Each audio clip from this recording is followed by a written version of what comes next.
आर्थिक apocalypse movie की शुरुआत में हम देखते हैं कि सुनहरी धूप निकली होती है। मौसम बहुत ही सुहाना होता है। सभी लोग इस मौसम को एंजॉय कर रहे होते हैं। तभी दुनिया में मौजूद सभी ग्लेशियर्स मेल्ट होने लगते हैं, जिसकी वजह से देखते ही देखते दुनिया पर एक न्यूक्लियर विंटर छा जाता है। हर तरफ बर्फबारी होने लगती है और बर्फ के तूफान आने लगते हैं। दुनिया में मौजूद सभी देश बर्फ से ढक जाते हैं और अब दुनिया की आधी से भी ज़्यादा पॉपुलेशन ख़त्म हो चुकी है। इसके बाद हम एक कपल को देखते हैं जो कि अपनी गाड़ी में कहीं जा रहा होता है। दरअसल ये दोनों एक साइंटिस्ट होते हैं और ये अपनी बेटी ब्री को ढूंढ रहे होते हैं। तभी इनकी तरफ एक बर्फ़ का तूफान आने लगता है। जैसे तैसे वो इस तूफान से बच जाते हैं। इसके बाद हम इनकी बेटी ब्री को देखते हैं जो कि अपने बॉयफ्रेंड टाइलर के साथ अपने पेरेंट्स को ढूंढ रही होती है।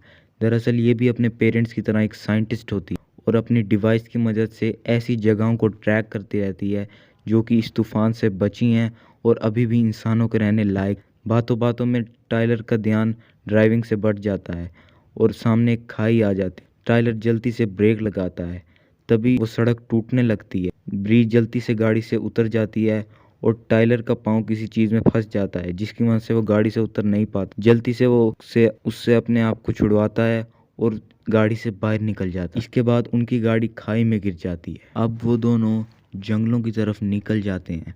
आगे जाकर वो एक कॉलेज की बिल्डिंग के पास पहुंचते हैं और ब्री वहां जाकर अपने पेरेंट्स से कांटेक्ट करती है और उन्हें बताती है कि मुझे एक ऐसी जगह चाहिए जहां पर तूफान की वजह से डिस्टरबेंस ना हो और इंटरनेट भी क्लियर, तो हम अभी भी सेफ जगहों को ढूंढ सकते हैं। इसके बाद वो कनेक्शन कट। हम देखते हैं कि ब्री के फादर अपने दोस्त की एक लैब में आए होते हैं और उनका दोस्त उन्हें बताता है कि तापमान में तेज़ी से गिरावट हो रही और तूफ़ान किसी भी वक्त चल सकता है। इसके बाद ब्री के फादर उससे मैप्स मांगते हैं और कहते हैं कि क्योंकि जीपीएस और बाकी चीज़ें अब काम नहीं कर रही तो हमें कागज़ के मैप्स का यूज़ करना पड़ेगा। इसके बाद उनका दोस्त उससे पूछता है कि तुम लोग अब कहाँ जाओगे, तो वो बताते हैं कि हम अपनी बेटी को किसी कम्युनिटी कॉलेज में ढूंढने के लिए जा रहे हैं। और इसके बाद वो उससे पूछते हैं कि तुम कहाँ जाओगे, तो उसका दोस्त उन्हें कहता है कि मैं एयरफोर्स बेस जा रहा हूँ और मुझे लगता है मेरी फैमिली भी वहीं पर होगी और वो सेफ़ होगी। इसके बाद वो उन्हें कहता है कि तुम्हें लैब से जिस सामान की ज़रूरत हो तुम ले जा सकते हो। इसके बाद वो उन्हें अलविदा कहकर चला जाता है और वो ज़रूरी सामान उठाकर वहाँ से निकल जाते हैं। इसके बाद हम उसी कम्युनिटी कॉलेज का सीन देखते हैं जहाँ पर कुछ बच्चे बैठे होते हैं और एक प्रोफेसर बोर्ड पर कुछ लिख रहे होते हैं। ब्री उनसे बात करने के लिए जाती है, लेकिन तभी वो उस बोर्ड पर अपने आखिरी अल्फाज लिखकर उस कॉलेज से बाहर चले जाते हैं। उसके बाद हम लैरी को देखते हैं जिसकी गाड़ी का फ्यूल ख़त्म हो जाता है और उसकी तरफ एक तूफ़ान भी बढ़ रहा होता है।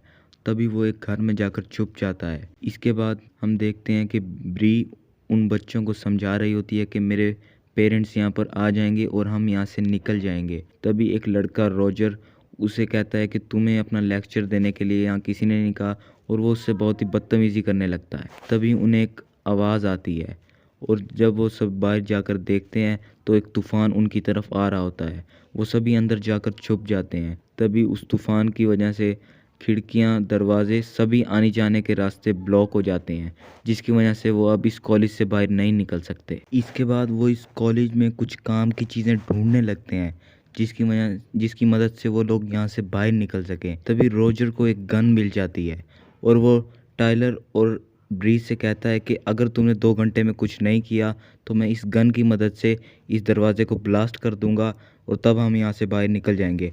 टाइलर और ब्री उसे ऐसा करने से मना करते हैं और छत पर जाकर आग लगा देते हैं, जिससे जो भी उस धुएं को देखे वो उन्हें बचाने आ जाए। लेकिन उस कॉलेज की बिल्डिंग के अंदर एक वुल्फ आ जाता है, जिससे वो सभी डरकर एक रूम में छुप जाते हैं।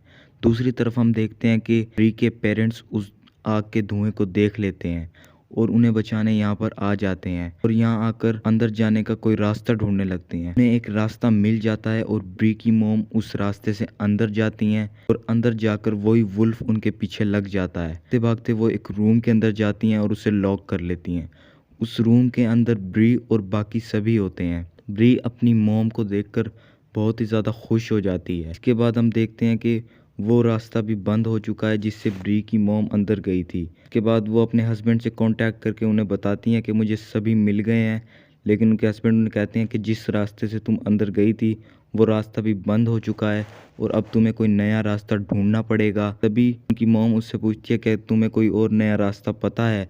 तभी वो लोग रॉजर का आइडिया अपनाते हैं और उस दरवाजे को ब्लास्ट करने की सोचते हैं। तभी वो उस दरवाजे को ब्लास्ट कर देते हैं और वो दरवाज़ा खुल जाता है। सभी बच्चे अपने फैमिली मेम्बर्स के पास चले जाते हैं और रॉजर भी इन सभी को अलविदा बोलकर वहाँ से निकल जाता है। अब ये लोग भी अगले सफ़र के लिए निकल जाते हैं।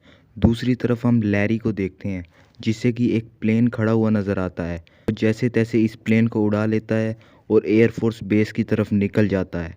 ब्री के पेरेंट्स उससे बताते हैं कि एक पहाड़ी है जहाँ पर तूफ़ान का ख़तरा भी नहीं होगा, इंटरनेट भी क्लियर होगा। वहाँ पर जाकर हम लोग तुम्हारे डिवाइस की मदद से सेफ़ जगहों को ट्रैक कर सकते हैं।